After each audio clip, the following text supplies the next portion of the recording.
ఎత్ర నార్యస్తు పూజ్యంతే రమంతే తత్ర దేవత అంటే స్త్రీ ఎక్కడ గౌరవించబడుతుందో దేవతలు అక్కడ కొలువై ఉంటారు అనే అర్థం. ఈ మహిళా దినోత్సవం సందర్భంగా మన కస్టమర్ రివ్యూ ఒకటి మీతో షేర్ చేసుకోవాలనుకుంటున్నాను.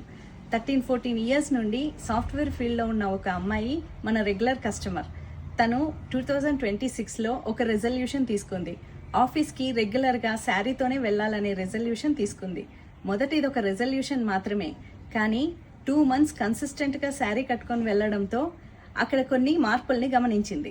ఆఫీస్లో అందరూ తన ప్రజెన్స్ని, తన ఆత్మవిశ్వాసాన్ని ప్రశంసించడం గమనించింది. శారీ వల్ల కాన్ఫిడెన్స్ పెరిగింది. కాన్ఫిడెన్స్తో తను కంఫర్టబుల్గా అక్కడ వర్క్ చేయగలిగింది. తన వర్క్ ఎఫిషియన్సీని కూడా పెంచుకోగలిగింది. చీర అనేది ఒక వస్త్రం మాత్రమే కాదు, అది ఒక వ్యక్తిత్వం, అది ఒక గౌరవం, అది ఒక ఆత్మవిశ్వాసం. చీర కట్టండి, మీ కథను మీరే రాయండి. మీ అందం, మీ ఆత్మవిశ్వాసమే మా లక్ష్యం. ఈ మహిళా దినోత్సవం సందర్భంగా మహిళలందరికీ శార్వరి కలెక్షన్స్ తరపున మహిళా దినోత్సవ శుభాకాంక్షలు.